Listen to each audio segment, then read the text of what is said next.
Civils very toughest competitive exams. వాటిని crack చేయాలి అంటే ఫస్ట్ స్టూడెంట్స్ మైండ్ సెట్ అనేది ఎలా ఉండాలి? See, when the situations get tough, only the toughest get going.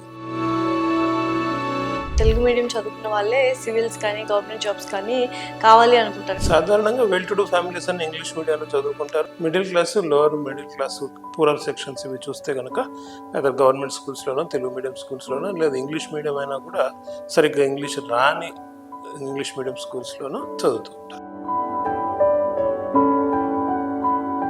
Job చేస్తూ part టైంగా చదువుకుంటూ ఉంటారు, సివిల్స్కి ప్రిపేర్ అవుతూ ఉంటారు. సో అలా జాబ్ చేసి పార్ట్ టైంలో చదువుకుంటే క్రాక్ చేయొచ్చా?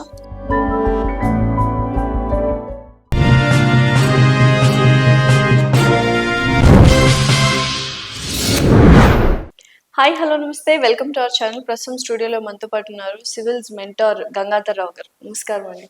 నమస్తే అమ్మా. So civils very toughest competitive exams. So వాటిని క్రాక్ చేయాలి అంటే ఫస్ట్ స్టూడెంట్స్ మైండ్ సెట్ అనేది ఎలా ఉండాలి అండ్ ఫస్ట్ టైం ఎవరైతే రాస్తున్నారో వాళ్ళు ఎలా కన్సిస్టెన్సీ అనేది మెయింటైన్ చేయాలి? See, when the situations get tough, only the toughest get going.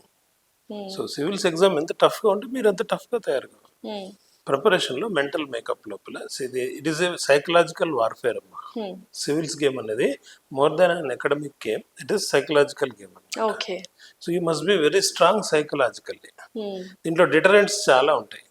మొట్టమొదటిగా మీరు చేయాల్సింది ఏంటంటే ప్రికాషన్ ఏంటి, తల్లిదండ్రులు కానీ సివిల్స్ ఆస్పిరెంట్స్ కానీ మేము సివిల్ సర్వీసెస్కి ప్రిపేర్ అవుతున్నాము అని చుట్టాల్లో స్నేహితుల్లో టామ్ చేయకూడదు.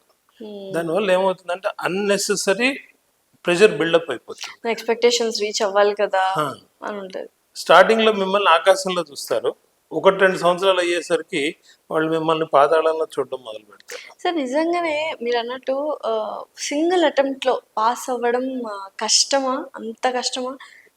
ఇది ప్రపంచంలోనే అతి కష్టమైన పరీక్షల్లో ఇది ఒకటమ్మా. సో యూ కెనా అంటే సిలబస్ వ్యాస్ట్ గా ఉంటుంది.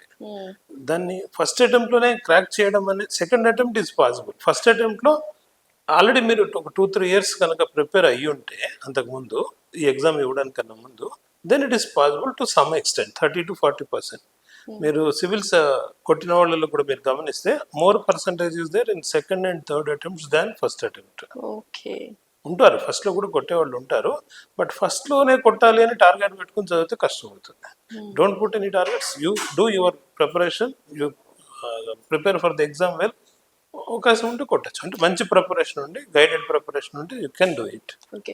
చాలా మంది తెలుగు మీడియం నుంచి ఎక్కువ శాతం తెలుగు మీడియం చదువుకున్న వాళ్ళే సివిల్స్ కానీ గవర్నమెంట్ జాబ్స్ కానీ కావాలి అనుకుంటారు. ఎందుకంటే వాళ్ళ ఫినాన్షియల్ స్టేటస్ కావచ్చు. తెలుగు మీడియం అంటే మనం యూజువల్గా గవర్నమెంట్ స్కూల్స్లోనే చదువుకుంటూ ఉంటాము. ఇవన్నీ ఫ్యాక్టర్స్ ఏవైతే ఉన్నాయో ఆ ఫ్యాక్టర్స్ అన్నీ ఇంక్లూడ్ చేసుకుంటే వాళ్ళు చాలామంది ఇటువంటి groups and group 1, group 2, group 3 ఇవన్నీ కూడా ప్రిపేర్ అవ్వాలి, గవర్నమెంట్ జాబ్ తెచ్చుకోవాలి అనుకుంటారు. వాళ్ళకి ఎంత యాక్సెసిబుల్గా ఉంటాయి civil preparation and civil exams అని? సాధారణంగా వెల్ టు డూ ఫ్యామిలీస్ అన్ని ఇంగ్లీష్ మీడియంలో చదువుకుంటారు. వాళ్ళు సాఫ్ట్వేర్ జాబ్స్ లేదా అమెరికానో ఏదో ఫారిన్ కంట్రీస్కి వెళ్ళిపోతుంటారు. Middle class, lower middle class, poorer sections ఇవి చూస్తే కనుక లేదా గవర్నమెంట్ స్కూల్స్లోనో తెలుగు మీడియం స్కూల్స్లోనో లేదా ఇంగ్లీష్ మీడియం అయినా కూడా సరిగ్గా ఇంగ్లీష్ రాని ఇంగ్లీష్ మీడియం స్కూల్స్లోనూ చదువుతూ ఉంటారు. వీళ్ళు యూజువల్గా వీళ్ళ టార్గెట్ ఎంతసేపు ఏదో ఒకటి గవర్నమెంట్ ఉద్యోగం తెచ్చుకోవాలనే పరిస్థితుల్లో ఉంటారు. వీళ్ళ గవర్నమెంట్ ఉద్యోగం తెచ్చుకునే ప్రిపరేషన్ లోపల గ్రూప్స్ ఉంటుంది, సివిల్ సర్వీసెస్ ఉంటుంది. గ్రూప్స్ అనేది మనకి స్టేట్ పిఎస్సి కండక్ట్ చేస్తుంది, పబ్లిక్ సర్వీస్ కమిషన్. తెలంగాణలో అయితే తెలంగాణ స్టేట్ పిఎస్సి, ఆంధ్రలో అయితే ఆంధ్రప్రదేశ్ పిఎస్సి. అవి గ్రూప్స్ కండక్ట్ చేస్తాయి. ఈ గ్రూప్స్ ఎగ్జామ్స్ అనేవి ఒక రెగ్యులారిటీ ఉండట్లేదమ్మా. ఫర్ ఎగ్జాంపుల్ 2011లో గ్రూప్ 1 అయితే మొన్న గ్రూప్ 1, దాని తర్వాత గ్రూప్ 1 ఈ రోజు వరకు కూడా సరిగ్గా కండక్ట్ చేయలేని పరిస్థితి. సో ప్రత్యేకంగా గ్రూప్స్ కోసమే లైఫ్ అంతా వెచ్చించే బదులు ఇప్పుడు చాలా మంది అదే చేస్తున్నారు. That is the main problem. ఎందుకంటే రెగ్యులారిటీ లేదు. క్యాలెండర్ అంటారు, క్యాలెండర్ పాటించరు, ఎగ్జామ్ అవుతుందో కాదో తెలియదు. సో ఈ పరిస్థితుల్లో 3-4 ఒక అటెంప్ట్ ఇచ్చినా పొరపాటున అందులో ఉద్యోగం రాలేదనుకోండి, మళ్ళీ నెక్స్ట్ అటెంప్ట్ ఇచ్చేసరికి మళ్ళీ 3 అంటే 7 to 8 years పోతుంది. ఒక పిల్లవాడిలో ఉన్న ప్రైమ్ లైఫ్ టైం 20 years నుంచి 30-35 years వరకు ఈ గవర్నమెంట్ ఉద్యోగాల కోసమే ఎగబడ్డంలో పోతుంది. నేనేం సజెస్ట్ చేస్తానంటే prepare for civil services exam. At least regularity ఉంటుంది, ఎవ్రీ ఇయర్ రెగ్యులారిటీ ఉంటుంది. సరైన కోచింగ్ గైడెన్స్ తీసుకోండి.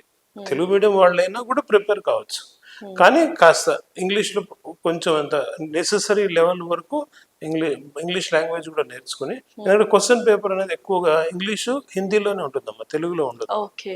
సో ఆ ప్రాబ్లం ఉంటుంది కాబట్టి అవసరమైనంత వరకు ఇంగ్లీష్ నేర్చుకుని, అలాగే మనకి టెక్నికల్ వర్డ్స్ అనేవి ఇంగ్లీష్లో ఉంటాయి. సో అవిటి కూడా క్లారిటీ ఉండే నేర్చుకుని సివిల్స్కి ప్రిపేర్ అయ్యి ఆ తర్వాత గ్రూప్స్కి వెళ్తే ఒక 3-4 years సపోజ్ సివిల్స్లో రాలేదనుకోండి, అవకాశం ఉన్నప్పుడు గ్రూప్స్కి వెళ్ళొచ్చు.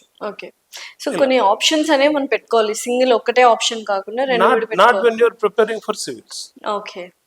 అయితే అదే క్వశ్చన్ అడుగుదాం అనుకున్నా. ఇప్పుడు జాబ్ చేస్తూ పార్ట్ టైమ్ గా చదువుకుంటూ ఉంటారు, సివిల్స్ కి ప్రిపేర్ అవుతూ ఉంటారు. సో అలా జాబ్ చేసి పార్ట్ టైమ్ లో చదువుకుంటే క్రాక్ చేయొచ్చా? చేయొచ్చమ్మా, బోలెడంత మంది ఉన్నారు అలా చేసి. యూజువల్గా సివిల్స్ ప్రిపరేషన్ అంటేనే మెంటర్స్ కానీ కోచెస్ కానీ అందరూ చెప్పేది ఏంటంటే 10 to 12 hours వాటికి వెచ్చించాలి అంటారు. You don't require 10 to 12 hours.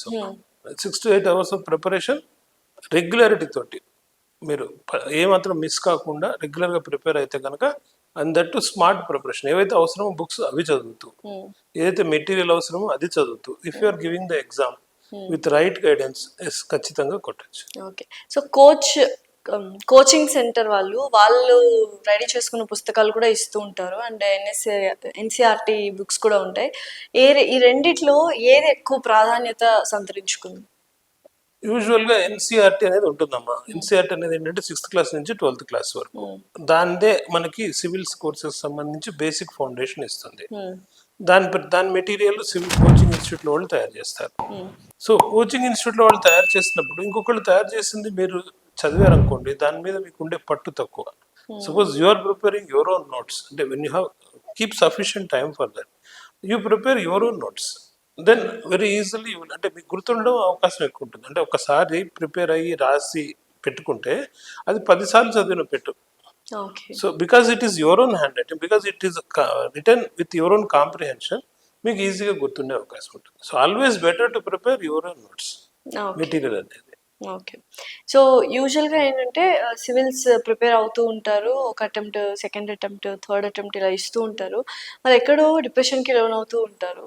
అలా కాకుండా అటెంప్ట్స్ ఇస్తున్న వాళ్ళు, నంబర్ ఆఫ్ అటెంప్ట్స్ ఇస్తున్న వాళ్ళు ఎలా ఉండాలి అసలు?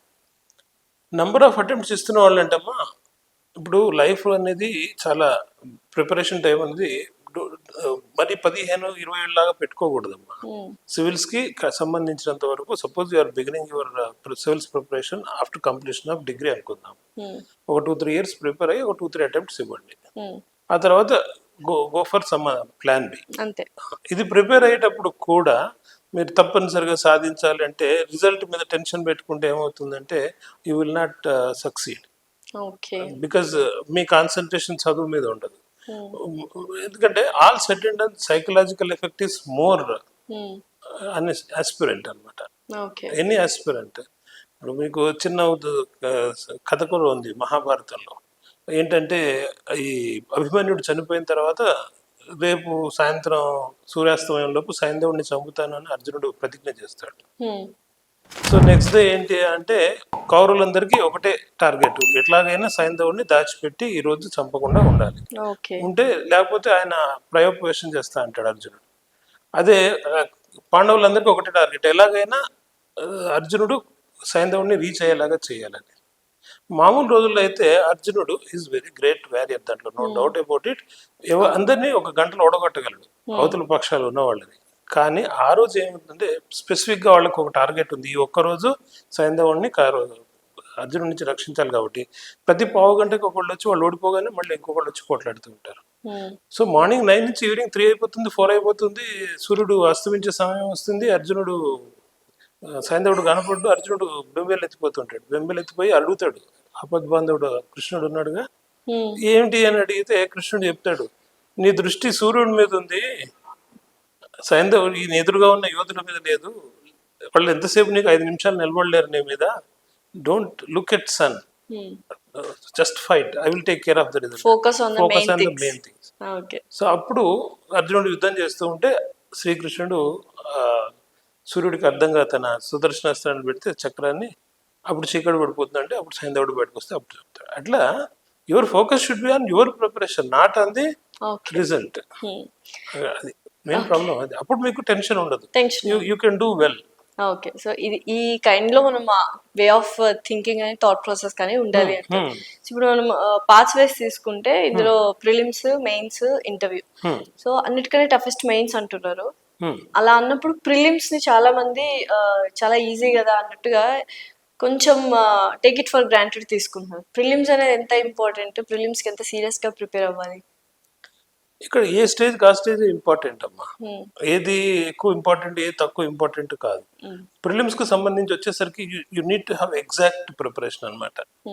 అర్థమైందా తల్లి? కరెక్ట్. సో మీరు అందులో నెగిటివ్ మార్కింగ్ ఉంటుంది ప్రిలిమ్స్ లోపల.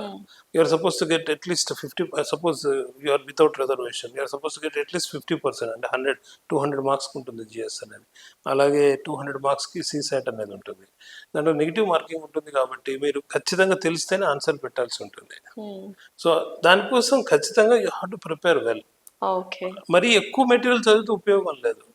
ఏదైతే అవసరమో దానికి ఒకటో రెండో రెఫరెన్స్ బుక్స్ పెట్టుకుని దానికి సంబంధించిన మెటీరియల్, రిఫరెన్స్ మెటీరియల్, దాన్ని పదే పదే రిపీటెడ్గా చదవడం వల్ల you will get more exact knowledge. Okay. ప్రిలిమ్స్కి మీకు కావాల్సింది ఎగ్జాక్ట్ నాలెడ్జ్. అలా అనమాట. Thank you so much. Thank you.